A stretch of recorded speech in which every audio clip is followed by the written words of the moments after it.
பிதா சுதன் பரிசுத்த ஆவியின் பெயராலே ஆமீன். ஆண்டவர் உங்களோடு இருப்பாராக, உம் ஆன்மாவோடும் இருப்பாராக. தொடக்க நூல் புத்தகத்தில் இருந்து வாசகம். அதிகாரம் 12, இறை வார்த்தை 2. உன்னை நான் பெரிய இனமாக்குவேன், உனக்கு ஆசி வழங்குவேன், உன் பெயரை நான் சிறப்புற செய்வேன், நீயே ஆசியாக விளங்குவாய். ஆண்டவரின் அருள்வாக்கு. இறைவா உமக்கு நன்றி. கிறிஸ்துவுக்குள் பிரியமான என் அன்பு சகோதர சகோதரிகளே, இன்று அதிகாலையிலே ஆண்டவராகிய இயேசு கிறிஸ்துவிடம் மன்றாட வந்திருக்கக்கூடிய உங்களையும் உங்களுடைய குடும்பத்தையும் அவருடைய திருப்பெயரினால் நான் ஆசீர்வதிக்கின்றேன். ஆண்டவருடைய ஆசீர்வாதம் குருக்களுடைய கரங்கள் வழியாக வெளிப்படுகின்றது. அதை நீங்கள் அறிந்திருக்கிறீர்கள். எனவே குருக்களையோ அருட்சகோதர சகோதரிகளையோ பற்றி தவறாக பேசாதபடி நல்ல மனமாற்றத்தோடு ஆசீர்வாதமாக வாழ முயற்சி செய்வோம். இந்த நாளிலே ஆண்டவர் உங்களையும் என்னையும் பார்த்து சொல்லுகின்றார், பிறருக்கு ஆசீர்வாதமாக இருப்பதே உண்மையான ஆசீர்வாதம் என்று வாக்கு கொடுக்கின்றார். அன்பார்ந்தவர்களே, இந்த உலகத்திலே எவ்வளவோ பேர் ஆண்டவருடைய வார்த்தைகளை அறிவித்துக் கொண்டு இருக்கிறார்கள். ஆண்டவர் உங்களை ஆசீர்வதிப்பார், ஆண்டவர் உங்களை பாதுகாப்பார், ஆண்டவர் உங்களை குணப்படுத்துவார், ஆண்டவர் உங்களை திடப்படுத்துவார், ஆண்டவர் உங்களுக்கு குழந்தை பாக்கியத்தை அருள்வார், ஆண்டவர் உங்களுடைய வாழ்க்கையில் இருக்கக்கூடிய தடைகளை மாற்றுவார், சாபங்களை எடுத்து மாற்றுவார் என்று சொல்லி அநேக பிரசங்கங்களை நாம் கேட்டு இருக்கின்றோம். உண்மையிலே ஆண்டவரோடு நாம் இருக்கும் பொழுது, தூய உள்ளத்தோடு இருக்கும் பொழுது இப்படிப்பட்ட ஆசீர்வாதங்கள் எல்லாம் நம்முடைய வாழ்க்கையிலே கடந்து வரும். ஆனால் ஆண்டவர் சொல்லுகின்றார், பாருங்கள், பிறருக்கு நீர் ஆசீர்வாதமாக இருக்க வேண்டும், பிறருக்கு நீர் உதவி செய்யும் பொழுது அதுவே உண்மையான ஆசீர்வாதமாக மாறும் என்று அவர் வாக்கு கொடுக்கின்றார். அப்படி என்றால் நாம் யாருக்கு உதவி செய்ய வேண்டும், எப்படிப்பட்ட இருக்கிறவர்களுக்கு உதவி செய்ய வேண்டும் என்பதையும் அறிந்து புரிந்து செய்ய வேண்டும். அதற்கு ஆண்டவருடைய ஆலோசனையை கேட்க வேண்டும். பாருங்கள், ஆண்டவர் அபிரகாமை அழைக்கின்றார். அவருடைய பணியை செய்வதற்காக, அவரோடு பேசுவதற்காக, அவரோடு தன்னுடைய நேரத்தை செலவழிப்பதற்காக அவர் அபிரகாமை தேர்ந்தெடுத்தார். அப்பொழுது அவருக்கு வாக்கு கொடுக்கின்றார், நான் உன்னை பெரிய இனமாக்க போகின்றேன், நான் உன்னை ஆசீர்வதிக்க போகின்றேன், நீர் மற்றவர்களுக்கும் ஆசீர்வாதமாக இருப்பாய் என்று அவர் வாக்கு கொடுக்கின்றார். அன்பார்ந்தவர்களே, ஆண்டவர் உங்களை ஆசீர்வதிக்க விரும்பிவிட்டார் என்றால் முதலில் உங்களை அவர் இந்த உலகத்தில் இருந்து தனிமைப்படுத்துவார். உலகபூர்வமான வாழ்க்கையில் இருந்து தனிமைப்படுத்தி உங்களை ஜெபிக்கக்கூடிய ஒரு மனிதராக மாற்றுவார். அவர் சமூகத்தில் இருந்து அவருடைய வார்த்தைகளுக்கு கீழ்ப்படையக்கூடிய சகோதரனாக சகோதரியாக மாற்றுவார். அந்த ஒரு நாள் இந்த டிவியிலே ஒரு புரோகிராமை பார்த்து கொண்டு இருந்தேன்.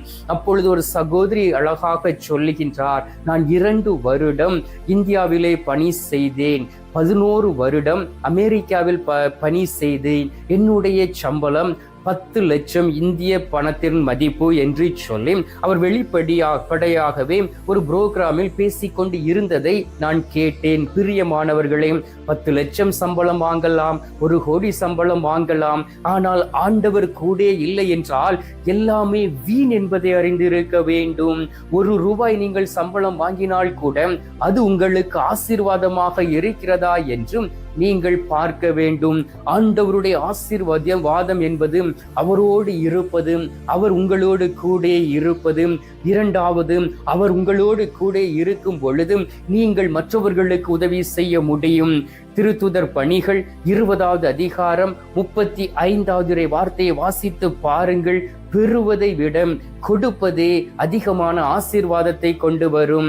ஒரு கப்பு நிறையா தண்ணீரை வைத்துக் கொண்டு இயேசுவே ஆசீர்வதியும் ஆசீர்வதியும் என்று சொன்னால் அதில் உள்ள தண்ணீர் எல்லாமே கீழே சிந்திவிடும். ஆண்டவர் சொல்லுவார், முதலில் அதில் இருக்கக்கூடிய தண்ணீரை எடுத்து நீ பயன்படுத்தும், அதன் பிறகு நான் ஆசீர்வாதத்தை கொடுப்பேன். அந்த தண்ணீரை நீர் குடித்து முடித்த பிறகு மீண்டும் அந்த கப்பு நிறையா தண்ணீரை நான் தருவேன் என்றும் அவர் வாக்கு கொடுப்பார். பிரியமானவர்களே, எனவே நீங்கள் பணத்தை சேர்த்து வைத்திருக்கலாம், கோடி கணக்கிலே சொத்துக்களை வாங்கி குவித்து வைத்திருக்கலாம். உங்களுடைய வாழ்க்கையில் நிம்மதி இல்லை, கடவுள் இல்லை என்றால் இந்த பணமும் சொத்தும் பெயரும் புகழும் மதிப்பு எதற்கு என்பதை நீங்கள் இந்த நாளிலே புரிந்திருக்க வேண்டும் என்பதுதான் ஆண்டவருடைய கேள்வியாக இருக்கின்றது.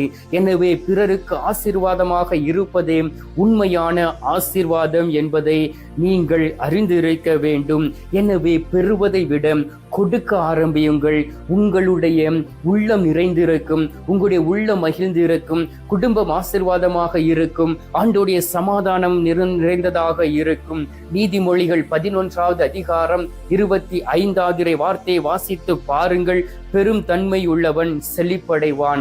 யாருக்கெல்லாம் பெருந்தன்மை இருக்கின்றதோ, மற்றவர்களுக்கு உதவக்கூடிய அந்த தன்மை இருக்கின்றதோ, நல்ல மனம் படைத்தவர்களாக இருக்கிறார்களோ, ஏழை எளிய மக்களை பார்த்ததும் இரக்கம் காண்பிக்கிறவர்களாக இருக்கிறார்களோ, விதவைகளை பார்க்கும் பொழுது ஆறுதல் மொழி பேசக்கூடியவர்களாக இருக்கிறார்களோ, மருத்துவமனையில் இருக்கிறவர்களை பார்த்தும் அவர்களுக்கு ஏதாவது ஒரு காரியங்களில் உதவி செய்யக்கூடியவர்களாக இருக்கிறார்களோ, அவர்கள் செழிப்படைவார்கள், மகிழ்ந்து இருப்பார்கள், சந்தோஷமாக இருப்பார்கள் இந்த ஆண்டிலே என்பதை அறிந்திருக்க வேண்டும்.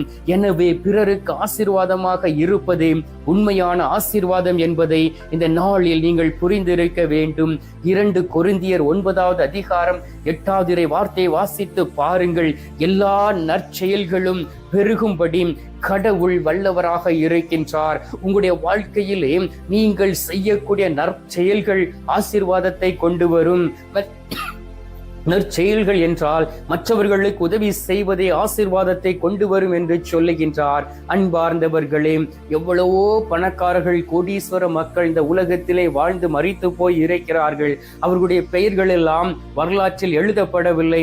அவர்கள் இந்த உலகத்திலே எங்கும் அவர்கள் இருந்தாலும் அவர்களுடைய பெயர் போற்றப்படுவதற்குரியதாக இல்லை. அன்னை தெரசாளுடைய வாழ்க்கையை வாசித்து பாருங்கள். அவர் ஏழை எளிய மக்களுக்கு உதவி செய்தார், புனிதையாக மாறினார். இந்த உலகம் போற்றக்கூடிய, உலகம் ஆசீர்வதிக்கக்கூடிய ஒரு மகளாக அவர் மாறினார். ஏனென்றால் அவருக்குள் பெருந்தன்மை இருந்தது, அவருக்குள் ஆண்டவர் இருந்து செயலாற்றினார். அதே போல் அவரிடம் இந்த செல்வம் பெருகும்படி ஆண்டவர் வல்லவராக கூட இருந்தார். எனவே தான் ஆண்டவராகிய இயேசு கிறிஸ்து தன்னுடைய சீடர்களுக்கு அறிவுரை சொல்லும் பொழுது சொல்லுகின்றார். மத்தேயு நற்செய்தி 5வது அதிகாரம் 16வது வார்த்தையிலே, உங்கள் ஒளி மனிதர்களுக்கு முன்பாக ஒளிரட்டும் என்றும் உங்களுடைய வெளிச்சம் மனிதர்களுக்கு முன்பாக செல்லட்டும். இறை வார்த்தையை வாசிக்கும் பொழுது அந்த இறை வார்த்தை ஒளியின் வார்த்தையாக உங்கள் நடுவில் இருப்பதை போல ஆண்டவருடைய ஆசீர்வாதம் எப்படி இருக்குமாம் பாருங்கள்.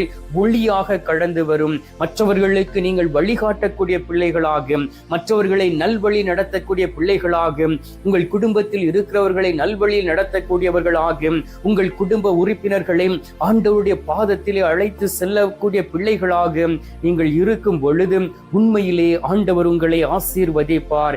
எனவே தான் அப்ரஹாமை அழைத்து உன்னை ஆசீர்வதிப்பேன், உன்னை பெரிய இனமாக்குவேன், உன் பெயரை நான் சிறப்புற செய்வேன், நீயே ஆசியாக விளங்குவாய் என்று சொன்ன ஆண்டவராகிய கடவுள் இந்த நாளில் உங்களை பார்த்து சொல்லுகின்றார். இதோ நான் உன்னை தாயின் கருவறையில் இருக்கும் பொழுதே அழைத்து இருக்கின்றேன், உனக்கு இந்த திருமண வாழ்க்கையை கொடுத்திருக்கின்றேன், இறை அழைத்தலை கொடுத்திருக்கின்றேன், செல்வ செழிப்போடு வாழக்கூடிய நல்ல ஒரு வேலை வாய்ப்பை கொடுத்திருக்கின்றேன், எல்லாவற்றையும் ஆசீர்வதித்து கொடுத்திருக்கின்றேன்.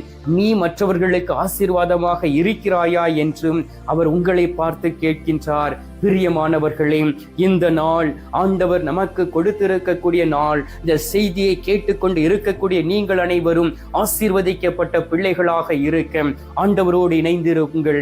ஆண்டவரிடம் கரங்களை நீட்டி நாம் ஜெபிப்போம். ஆண்டவருடைய கிருபையும் இரக்கமும் இந்த நேரத்திலே நம்மோடு கடந்து வரட்டும். கண்களை மூடி கரங்களை கும்பிட்டு விசுவாசத்தோடும் நம்பிக்கையோடும் ஆண்டவரோடு இணைந்திருந்து இப்பொழுது அவரிடம் மன்றாடுவோம். எங்கள் பரலோக தந்தையே, இயேசு கிறிஸ்துவே, தூயனல் ஆவியே, தகப்பனே, இந்த அருமையான காலை பொழுதிற்காகவும் புதிய நாளுக்காகவும் நன்றி சொல்லி உம்மை துதிக்கிறேன் அப்பா. தினமும் எங்களை ஆசீர்வதிக்க சித்தமாகி இந்த நாளிலும் நிறைவாக எங்களை ஆசீர்வதிப்பதற்காகவும் எங்கள் மீது உமது முகத்தின் ஒளியை ஒளிர செய்து நாங்கள் பெருந்தன்மையுடனும் இந்த உலகத்திலே வல்லமை முக்கிய பிள்ளைகளாகவும் மாற வேண்டும் என்பதற்காக நீர் எங்களை நாடி தேடி வந்திருப்பதற்காக உமக்கு நன்றி அப்பா. பெறுவதை விட கொடுப்பதே நல்லது என்று சொல்லி கொடுத்திருக்கின்றேன். அதற்காக உமக்கு ஸ்தோத்திரம். நீ ஆசீர்வாதமாக இருக்க வேண்டுமே என்றால் மற்றவர்களுக்கு ஆசீர்வாதமாக முதலில் இருக்க வேண்டும் என்று வாக்கு கொடுத்திருக்கின்றீர். ஆண்டவரே, இந்த செய்தியை கேட்ட ஒவ்வொருவரையும் ஆசீர்வதியும். மற்றவர்களுக்கு ஆசீர்வாதமாக இருக்கக்கூடிய மனப்பக்குவத்தை கொடும். பிள்ளைகள் ஒவ்வொருவரையும் பலப்படுத்தும். நோய்வாய்ப்பட்டு இருக்கிறவர்களை குணப்படுத்தும். தேடுதலோடும் வேண்டுதலோடும் வந்திருக்கக்கூடிய பிள்ளைகளுடைய ஜெபம் உமது திரு சமூகத்தில் கடந்து வருவதாக. ஆவிக்குரிய ஆசீர்வாதங்களை கொடுப்பீராக. இஸ்ரவேல் மக்களோடு கூட இருந்த ஆசீர்வாதத்தை இவர்களுக்கும் கொடுப்பீராக. உன்னத பலத்தை கொடுப்பீராக. மகிமையின் தெய்வமாக கடந்து வர வேண்டுமாய்மை நோக்கி செபிக்கிறேன் அப்பா. இந்த காலை பொழுதிலே நீர் எங்களுடைய ஜெபத்தை கேட்டிருப்பதற்காக உமக்கு நன்றி. ஜெபத்தை கேட்டு பதில் தந்திருப்பதற்காக உமக்கு ஸ்தோத்திரம், ஸ்தோத்திரம், ஸ்தோத்திரம். மீட்பெரும் இரட்சகருமான இயேசுவின் திருக்கரத்தில் ஒப்பு கொடுத்து எங்கள் தாய் கன்னி மரியாள் வழியாக ஜெபிக்கின்றோம். அன்பு தந்தையே, ஆமீன். பரலோகத்தில் இருக்கிற எங்கள் பிதாவே, உம்முடைய நாமம் அர்ச்சிக்கப்படுவதாக. உமது ராஜ்யம் அருக. உமது சித்தம் பரலோகத்தில் செய்யப்படுவது போல பூலோகத்திலும் செய்யப்படுவதாக. எங்கள் அனுதின உணவை எங்களுக்கு இன்று அளித்தருளும். எங்களுக்கு தீமை செய்கிறவர்களை நாங்கள் பொறுப்பது போல எங்கள் பாவங்களை பொறுத்தருளும். எங்களை சோதனை விழவிடாதையும் தீமையில் இருந்து எங்களை ரட்சித்தருளும். ஆமேன். அருள் இறைந்த மரியே வாழ்க. கர்த்தர் உடனே பெண்களுக்குள் ஆசீர்வதிக்கப்பட்டவள் நீரே. உம்முடைய திரு வயிற்றின் கனியாகிய இயேசும் ஆசீர்வதிக்கப்பட்டவரே.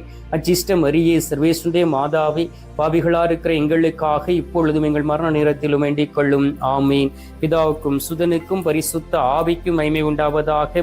ஆதியில் இருந்தது போல இப்பொழுதும் எப்பொழுதும் என்றென்றும் இருப்பதாக. ஆமீன். அன்பார்ந்தவர்களே, நற்கருணை நாதர் தரும் ஆசீர்வாதத்தை விசுவாசத்தோடும் நம்பிக்கையோடும் பெற்றுக்கொண்டு இந்த நாளை ஆரம்பிப்போம். ஆண்டவருடைய கிருபையும் இரக்கமும் நம்மோடு கூட இருக்கட்டும். மற்றவர்களுக்கு உதவி செய்ய முயற்சி செய்வோம். எல்லாம் வல்ல இறைவன், பிதா, சுதன், பரிசுத்த ஆவி உங்களை ஆசீர்வதிப்பாராக. ஆமீன்.